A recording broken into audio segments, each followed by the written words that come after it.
We hope you enjoy this audio-only podcast. You can watch the full video versions on our YouTube channel at All Things Unexplained. There we share visuals, documents, and extended discussions you won't hear anywhere else. While you're there, be sure to subscribe so you never miss a new video. Plus, if you subscribe and comment on a video, that will enter you into our giveaways. But for now, enjoy this audio version of All Things Unexplained. All right, Unexplained Ones, it's Dr. Mounts, and welcome back to All Things Unexplained. This episode, we're going to continue in our series of disturbing things happening to scientists. And in this case, it gets real dark real quick. So we're going to be really careful here with how we talk about this, because we're going to dive into the Epstein files and his interaction with a lot of scientists, including scientists and others that are in ufology. But real quick, before we get started, make sure to hit the subscribe button, comment on the video, plus that will enter you into our giveaways, which we'll talk more about at the end of the video. But now, here's Larry. I am here to discuss the so-called flying saucers. We know now that in the early years of the 20th century, this world was being watched closely by intelligences greater than man's. Did the CIA write Wind of Change by the Scorpions? As humans busied themselves about the various concerns, they were scrutinized and studied. Dr. Loeb, what percentage chance do you give it that you have indeed uncovered extraterrestrial or non-human technology? With infinite complacence, people went about their affairs, yet across an immense ethereal gulf, intellects vast and unsympathetic threw their plans against us. All of a sudden, a stick out of nowhere landed right in front of us, and there was no tree, nothing overhead. Something threw it at us. Yeah. What's your hot take on Travis Taylor?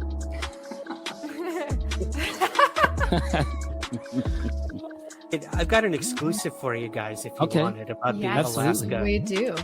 Okay. Dr. Taylor was revealed to be the chief scientist of the UAP task force with the Pentagon. All Things Unexplained. So some of that, I think, sir, we'll save for closed session. Okay, so this story involving academics and Jeffrey Epstein really starts in the late 1950s with a man named Robert Maxwell. Let's listen to Eric Weinstein on Diary of a CEO talking about Maxwell and his role in the peer review process. And I think that his girlfriend's father, Robert Maxwell, was all through scientific publishing. And I think Pergamon Press was, in part, a control mechanism for making sure that revolutionary discoveries were taking place within a framework. Anybody can, look, you can write a Substack article and you can hit post, and suddenly the world has access to your Substack article. That is a nightmare. What if somebody posts, weaponized anthrax? What if they do the equivalent of saying, what if there's a neutral proton? So you think he was controlling science?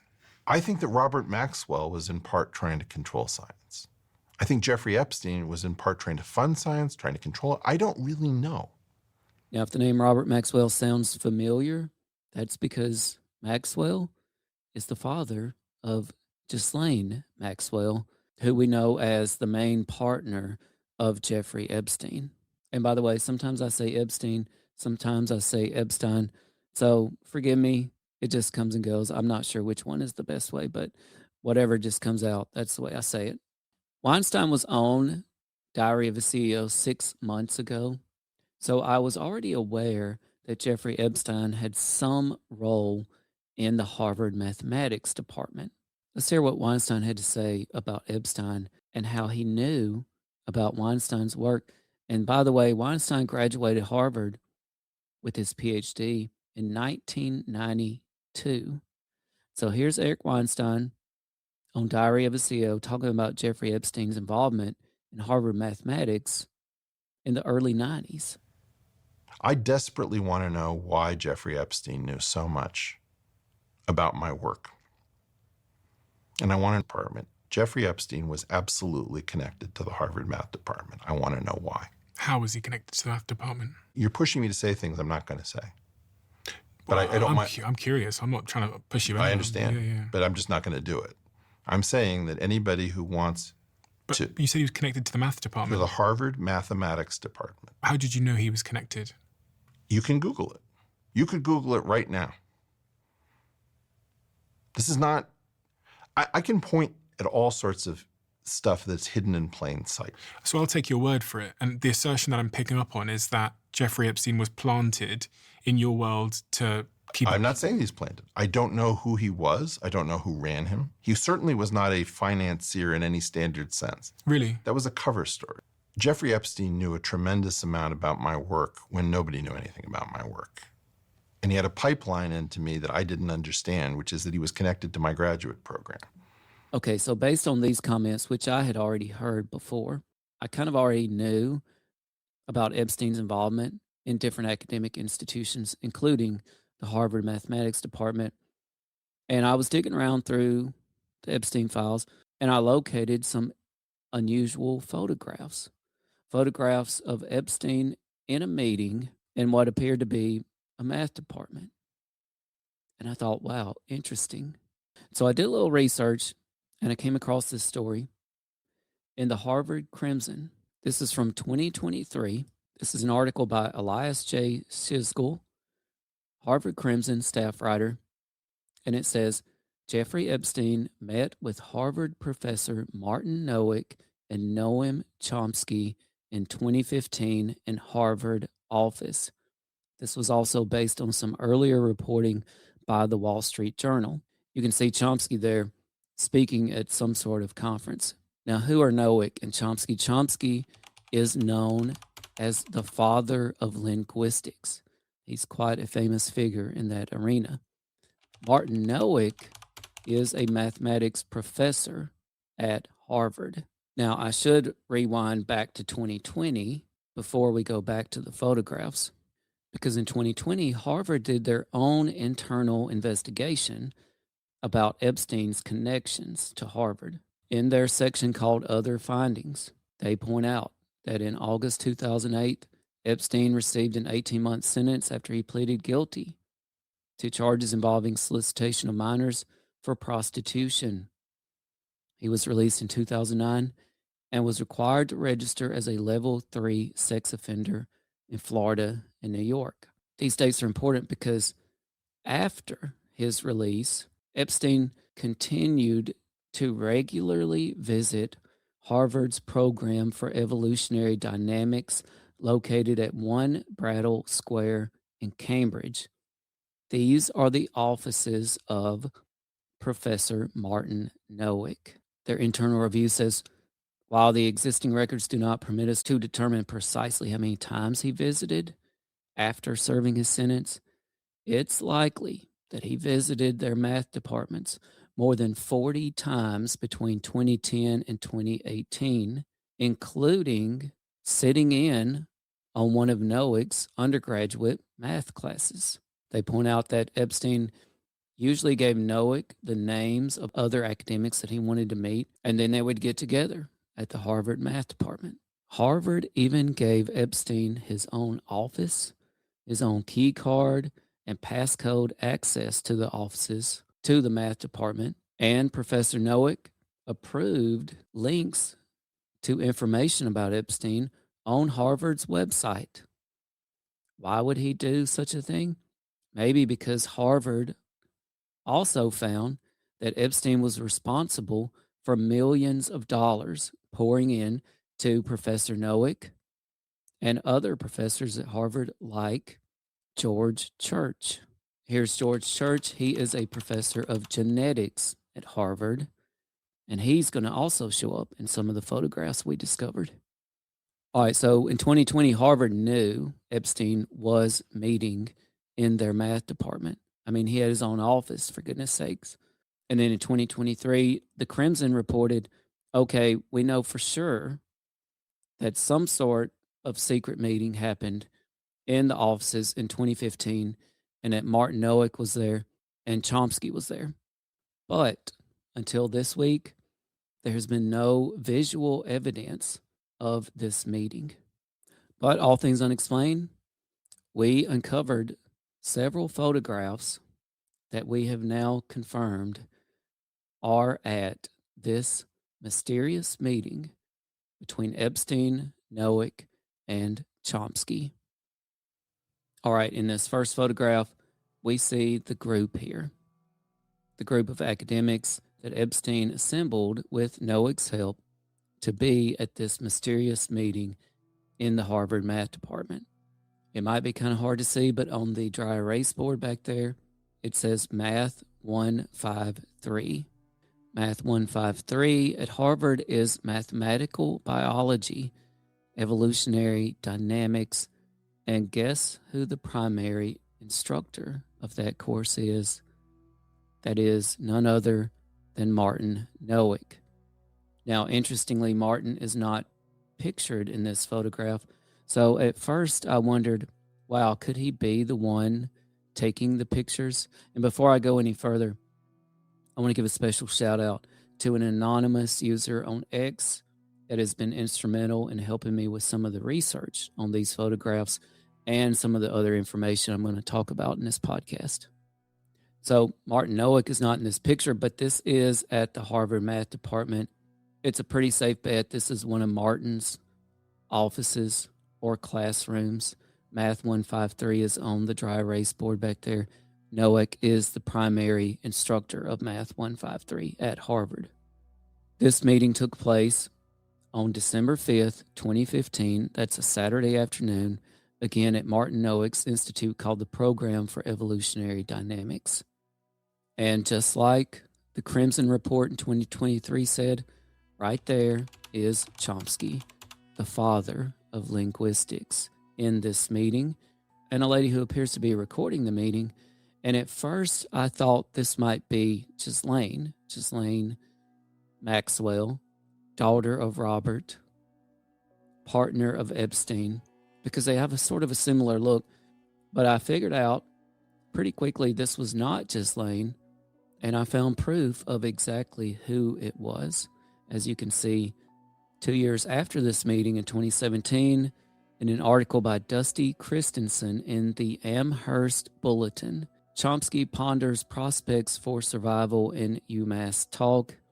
And there we see Chomsky and his wife, Valeria Wasserman. And there in the photograph of those two together, Valeria is in the exact same sweater as she is wearing in this group photo that we uncovered here of this secret math meeting at Harvard. So check it out real quick. Here's Wasserman in the sweater in the group photo.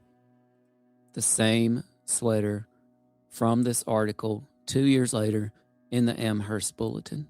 We also see Epstein, of course, in the photograph, just like the Crimson article said, Chomsky, Epstein, Noack. We don't see Noack, but there are an unknown pair of legs on the right side of the photograph. Who else is in the picture?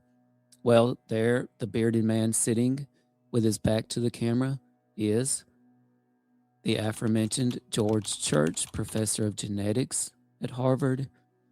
And there, facing the camera, the bearded man, is Mikhail Gromov. Mikhail Gromov is a Russian-French mathematician. Now, I initially thought that the bald-headed man in the plaid shirt was Noack, but I was mistaken about that. And special thanks to that anonymous ex-user who quickly figured out who this man was, and this man is Danny Hillis. Here's a picture of Danny Hillis from 2014. Hillis is an inventor, entrepreneur, and computer scientist who pioneered parallel computers and their use in artificial intelligence. He founded Thinking Machines Corporation, a parallel supercomputer manufacturer, and subsequently was vice president of research and Disney fellow at Walt Disney Imagineering. Let that sink in for just a moment. Here's the next group photo we uncovered. Again, we see Epstein, Chomsky, Chomsky's wife, but interestingly here, they have her face redacted. And I've noticed that about the Epstein files. They'll have some things redacted in some of the files, but then if you look at just a few files close to there, it will not be redacted. So for whatever reason, they decided to redact just her face here. As you can see, she still appears to be recording the meeting. Now, exactly what they were talking about, we can't say for certain. Fairly well assume they were having some sort of high-level discussions around physics, mathematics, gravity, space-time, something along those lines. We also see Gromoff, George Church again, and Danny Hillis. Still not pictured, though, was Martin Nowick. So at this time, while I was pretty certain that this was the same mystery meeting referenced in the Harvard Crimson in 2023, I still couldn't definitively put Nowick there, even though they're at Nowick's Institute at Harvard. They're in one of the classrooms that it appears Nowick is the primary instructor, but still no visual evidence of him. But we kept digging. Here's a different photograph of Chomsky, Epstein, and Gromoff from the meeting. And then I found it. Here's a photograph from that same meeting, and we see Harvard genetics professor George Church, former Disney Imagineer Danny Hillis, and none other than Harvard mathematics professor Martin Nowick. Now, these two men are instrumental in all this. If we go back to the Harvard Internal Review in 2020, Harvard acknowledges that Epstein poured millions of dollars into work by George Church and Martin Nowick. So if you're wondering why would these two men go out of their way to host Epstein here at Harvard, well, there are definitely millions of reasons why, among other things, which we'll talk about later. So here's definitive proof. These photographs have never been seen before until All Things Unexplained uncovered them and connected the dots back to this secret meeting mentioned by the Crimson. The next photograph we uncovered is kind of a game changer. This photograph from the same meeting shows Chomsky, George Church, Danny Hillis, and an unknown woman. Now, I want to give a shout out to Paranormal on X, who thought this woman bore a resemblance to Epstein's secret girlfriend. Her name is Karina Shuliak. And is she the unknown woman? Well, Karina Shuliak has been in the news quite recently because Epstein's will has come to light, and apparently he has left Shuliak with quite the fortune. And although I did put on this photograph photo discovery by All Things Unexplained, I have discovered that this photograph was provided to the Daily Mail by someone shortly before we discovered it and went public with it. And here's a snippet from that article in the Daily Mail. And the Daily Mail claims that this woman is indeed Karina Shuliak. Now, how did the Daily Mail know this is Shuliak? I do not know that. But here's a known picture of Shuliak that I'm going to put up. And here's a close-up of the unknown woman from the secret meeting at Harvard. Is this Karina Shuliak? Let us know in the comments what you think. Here's another photograph we uncovered from that meeting. Again, we see Epstein, Chomsky, his wife with a redacted face, Danny Hillis, George Church, and the mathematician Mikhail Gromoff. Not pictured here is Nowick. Where's Nowick? Again, I have to wonder if he's the one taking the pictures here. And if so, when Nowick is in the picture, who's taking those? Maybe the unknown woman is taking some of these pictures. Now, we'll give some credit to Harvard because something quite unprecedented is happening there right now. This is a recent story from the Harvard Crimson. Harvard launched new investigation into Epstein's ties to Summers, other university affiliates, Lawrence Summers, former Harvard president. And so apparently Harvard is opening a new investigation into Epstein's ties. Well, now let's address one of the biggest questions of all. Why? Why was Epstein embedded in Harvard mathematics? Why did Epstein do so much with different academics? Why was he involved in so many talks about high-level physics, mathematics, space-time, and other things like gravity? Well, speaking of gravity, let's rewind back to the very first episode of All Things Unexplained in 2020 when we uncovered an unknown phone call from Dr. J. Allen Hynek and Mr. Billy, who was the witness of a UFO in rural Florida, Mississippi in 1977. Mr. Billy worked at the sheriff's office, and one day he gets a call from Dr. Hynek, and this is what Dr. Hynek had to say. He didn't call me. He called the sheriff's office the next morning after the sighting, and I was in the sheriff. I was a reserve deputy sheriff on the sheriff, and I had a radio in my car, and I had gone to the sheriff's office, and the phone rang, and the sheriff answered the phone, and in a minute he said, "Hold on, talk to this man." He was there, and he handed me the phone, and it was Dr. Hynek, and he started asking me questions. He said, "Are y'all around an atomic plant?" I said, "No, sir." He said, "A military base?" I said, "No, sir."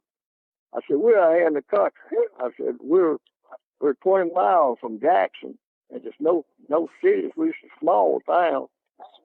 And he said, "Well, our theory is that these things, that magnetic lines come to Earth just like radio waves." And he said that our theory is that these things guide down on these lines to that point. And he said, what they do then out there, we don't know. But he said, we know that from what we found out all over the world, that they have somehow got the technology to harness gravity. So all the way back in 1977, it was Dr. Hynek's view that UFOs had some association with gravity. Well, we already talked about how Epstein was pouring millions of dollars into Harvard. We already talked about how Robert Maxwell began this process of peer review in the United States and how important publication is to academics. So there's no doubt that the pursuit of funding and publication had some role to play in these academics' interaction with Epstein. We can say pretty certainly that that was the motivation for some of them, like George Church and Martin Nowak, at least part of their motivation. Part of the motivation also clearly goes to a disturbing place, which we'll get into here shortly, just briefly. But what exactly was Epstein's interest in all this physics talk and mathematics talk? Things like space-time and things like gravity. Eric Weinstein, again, who graduated Harvard in 1992, and we played that clip where he talks about Epstein knowing everything about his work and being deeply embedded in the Harvard mathematics department. And we just talked about this secret meeting in 2015. Well, my goodness, that's 23 years later. Again, how long had Epstein been embedded in the Harvard math department and in other academic institutions? Well, Weinstein had some thoughts about Epstein's interest in gravity. And you can check out the conference called Exploring Gravity. And hosted physical workshop called Confronting Gravity. Confronting Gravity, that's right. In March 2006. Yeah, what is Jeffrey Epstein? Jeffrey Epstein is very focused on gravity. Was it a gravity conference? Yeah. It was about gravity? Yeah. What the fuck was he doing talking about bloody gravity if he's a financier? It was very important to get Nobel laureates and some of the smartest people on Earth to come to the Virgin Islands and talk about gravity. Stephen Hawking was there, David Gross was there, Lawrence Krauss was there, Lisa Randall was there, right before his conviction. And I'm telling you, he was very focused on the Harvard math department, and he knew all about me in ways that he wasn't supposed to.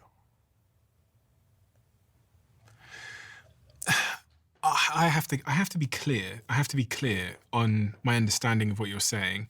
From what I understood, and you can say, Steve, I'm not going to answer that, whatever, but I just have to, because you've opened up a curiosity hole in my mind, Sure. so let me try and fill it, even if it's the conversation I had with Chris. I'll just evade you. Fine. Fine. You're within the right to evade me.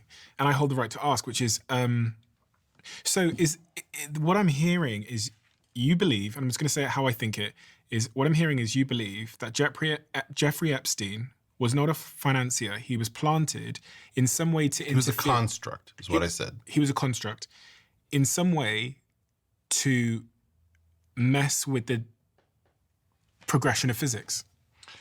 Jeffrey Epstein, apparently, I think I'll tell you what I said. When I met him, when the meeting was over, I immediately called my wife and I said, I have just met a construct. She said, what do you mean? I said, this person is not who they claim to be. Somebody has constructed this human being to be something that they are not, which is a hedge fund genius.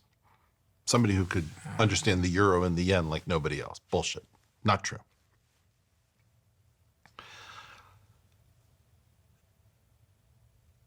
I believe that whoever constructed Jeffrey Epstein was running multiple different programs through the same thing, having put in a large initial investment. It wasn't about one thing. If you build a mall, you don't just have clothing stores in the mall, you have a food court in the mall, right? You have jewelry in the mall. You have all sorts of different things in the mall. Jeffrey Epstein was a construct of something that was running multiple things. One of those things was science. And I don't think that the science and the pedophilia were necessarily in the same bucket. He was funding all sorts of people. I don't think everybody at that, part of the problem with calling his plane the Lolita Express and calling his island Pedophile Island is that you just can't see all the different things that were going through this guy. I don't think almost any of those scientists are exposed, maybe a few of them, but very few of them, to anything really horrible. I think he was trying to keep a periscope on everything that was interesting. So in 2006, yes, indeed, Epstein hosted a conference that sought to literally define gravity. He hosted people like the famous Stephen Hawking. And I think it was about 22 of them. And they got together and they literally tried to figure out what exactly is gravity. Well, as it turns out in the Epstein files, there was a small group of academics, some of which had ties to ufology. And they were talking about things like space-time and gravity. Some of the names on this chat, which did not involve Epstein, were names like Jack Sarfati. Jack Sarfati is a physicist who has talked quite a bit about UFOs and UAP. George Knapp, of course, is a journalist. He's known for breaking the Bob Lazar story. He's known for Coast to Coast AM, and he's also known for Weaponized with Jeremy Corbell. Now, Knapp was in on some of these email chats that didn't involve Epstein, but they were forwarded to Epstein by Deepak Chopra, who is sort of known as a sort of a new age guru type.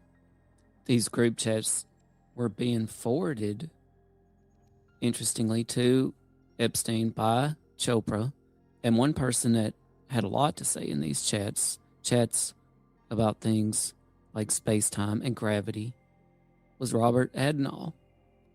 Now, I couldn't find much, interestingly. It's one of the few people in the files that I couldn't find much on about Robert Adenall.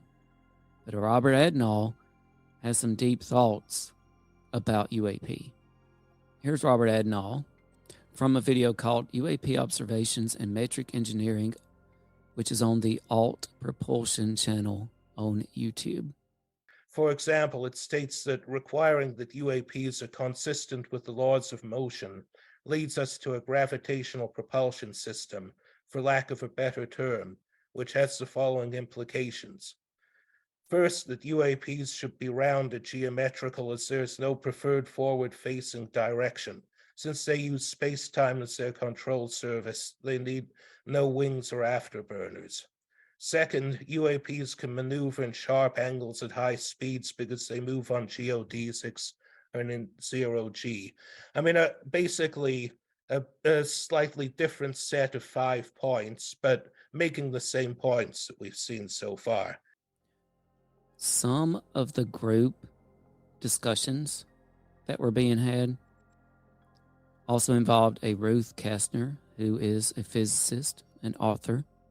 I want to highlight part of their conversation that again was forwarded to Epstein privately by Chopra.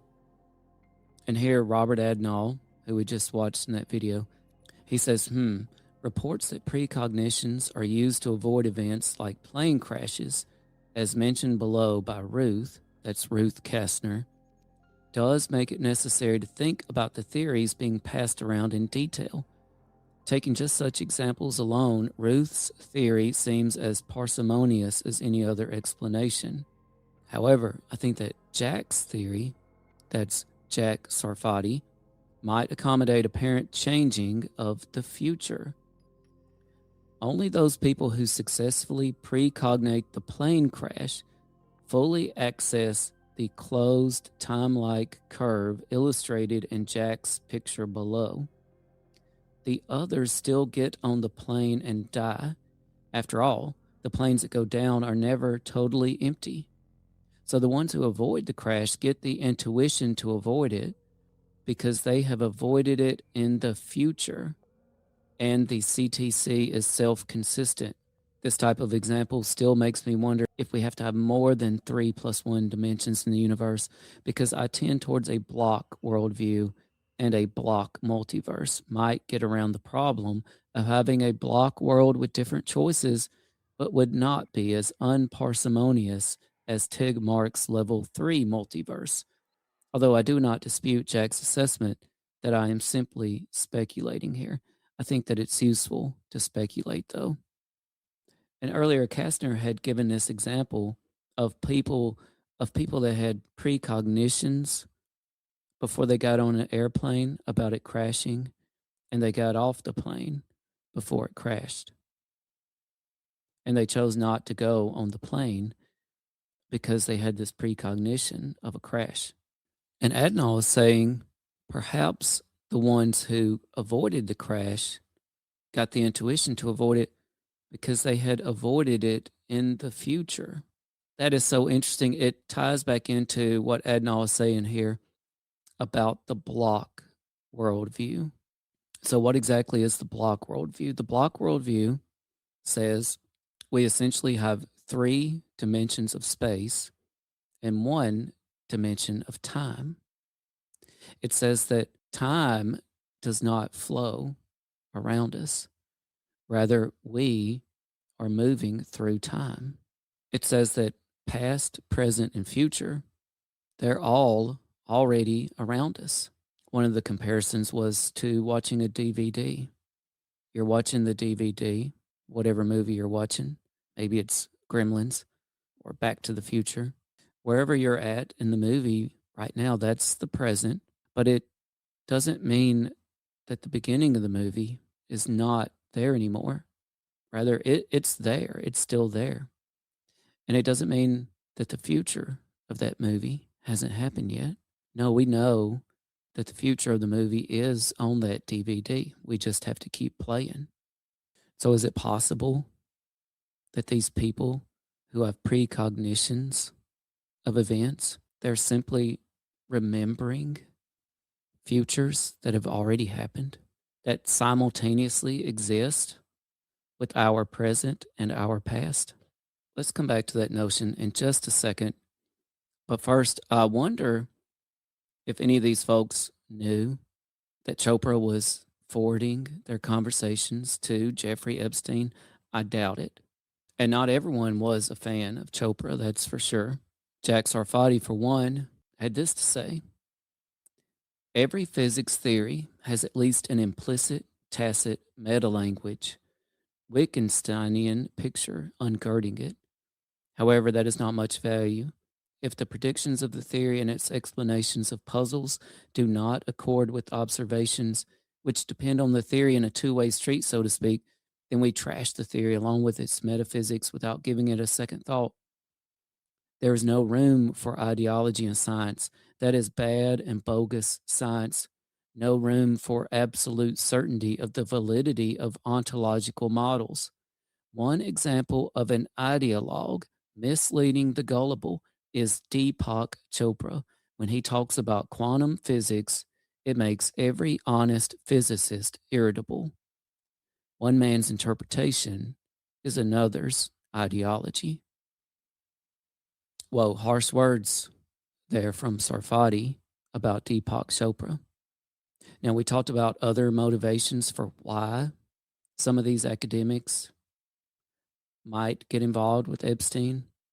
I think here we're looking at some people that weren't really involved in Epstein. They just happened to be having their conversations forwarded over by Chopra. And then we had others like Noack and Church who were regularly meeting with Epstein, probably courting him for funding, for publication, and so forth. But Chopra was having some other conversations with Epstein, which got a little disturbing. In this email thread between Chopra and Epstein, Epstein says, "What do you enjoy the most now? What type of experience? New people, learning, quiet? You and I are able to put together quite an extensive catalog of disappointments. We have another 20 years to play actively. How do you think about it? The tiger restricts some choices, but carries you to places unknown to most." Now, what does Epstein mean by the tiger here? That's open to interpretation, but certainly a conservative view of this is the pursuit of power, of prestige, of fame, of fortune. Chopra responded to Epstein's questions like this: "I don't know. The tiger is bringing me to places I had abandoned.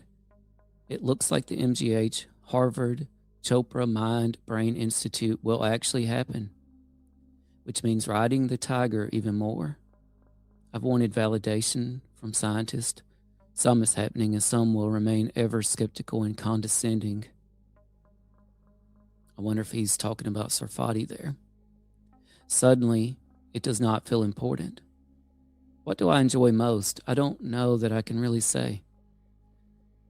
My biological needs are met occasionally, but that too, it seems I've been there, done that. I have 3 more books to write, and then we'll be done with that as well. I will be going for 1 week silence at the end of this month with a small group, maybe some more clarity then.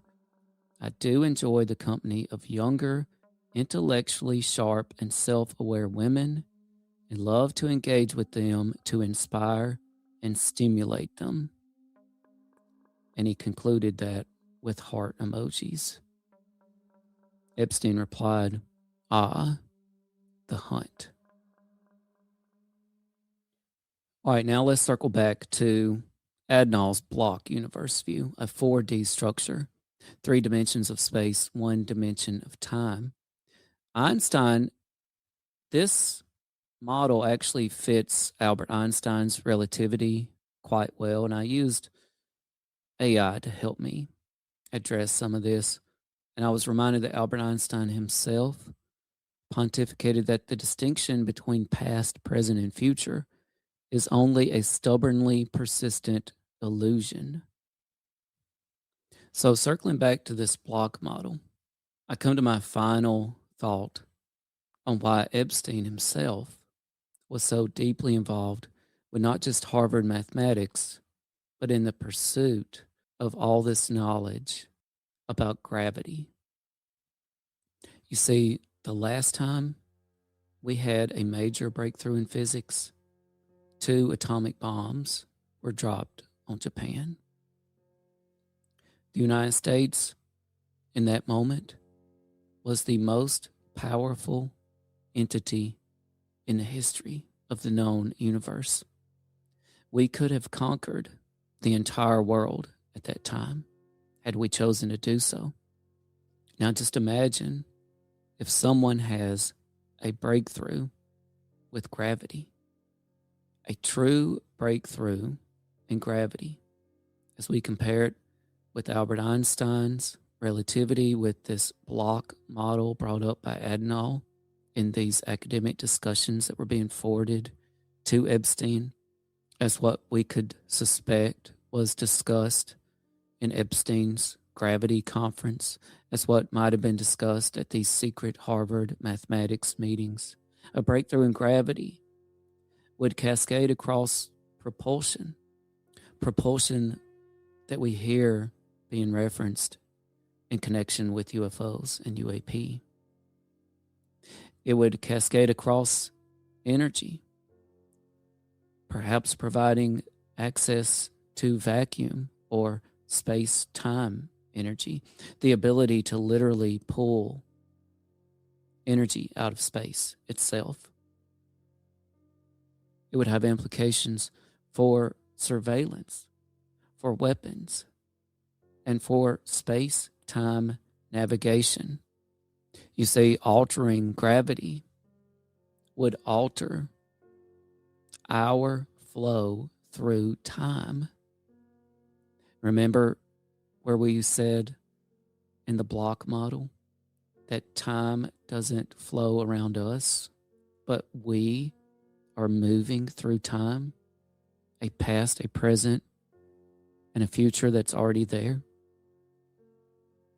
Well, the ability to manipulate gravity, a breakthrough in gravity, would enable that person or persons to be able to manipulate their path through time. This doesn't mean that they would be time traveling, but it would conceivably grant them near immortality. Circling back to Eric Weinstein's comments, I don't know who Jeffrey Epstein was working for, but it appears that whoever it was looking for a breakthrough in gravity. A breakthrough with some potential knowledge that could have connections to physics, mathematics, UFOs, and UAPs. Knowledge that would instantly make them the most powerful figure in the known universe. And what would they choose to do at that point in time? I don't know. I am Dr. Mounts, and on behalf of CJ and Smitty, you've been watching All Things Unexplained. If you haven't subscribed yet, we would appreciate it if you did so. We're pushing for 50,000 subscribers on YouTube, and if you also comment on this video, you'll be automatically entered into our giveaways. We've got some great stuff we're giving away, including a signed copy of Patricia Cornwell's Sharp Force. Look for us in Cornwell's Identity Unknown, where in the book. We've got some signed swag by author Bev Vincent, who is an author in the Stephen King multiverse. And Bev will be joining us soon on All Things Unexplained. We've got some signed copies of Preparing to Survive in the Age of Apocalypse by Colonel Drew Miller, who has been on the show. And we've got some great products from our friends at Sasquatch Coffee Company. Again, just subscribe and comment on the video. We really appreciate you. Thanks for hanging in there with me today. I know this is some tough conversation to have when we start diving into these Epstein files, but all the more reason for you to take some time, get off your screens, head outside, get some sunshine, get out into the woods, look up at the sky tonight. You might not find a Bigfoot, you may not spot a UAP, but you might just find something even more important out there, and that's yourself. Thanks, everybody.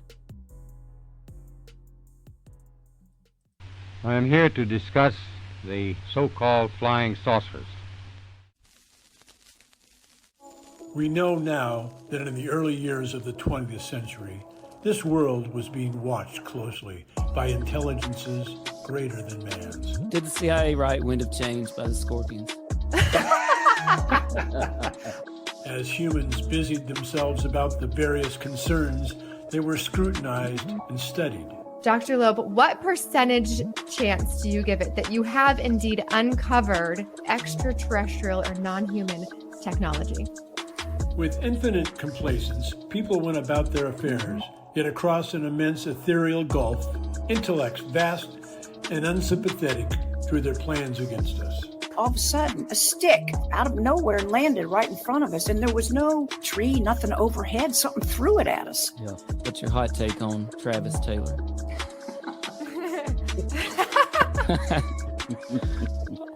I've got an exclusive for you guys if you want it about the Alaska. We do. Okay. Dr. Taylor was revealed to be the chief scientist of the UAP task force with the Pentagon. All Things Unexplained. So some of that, I think, sir, we'll save for closed session.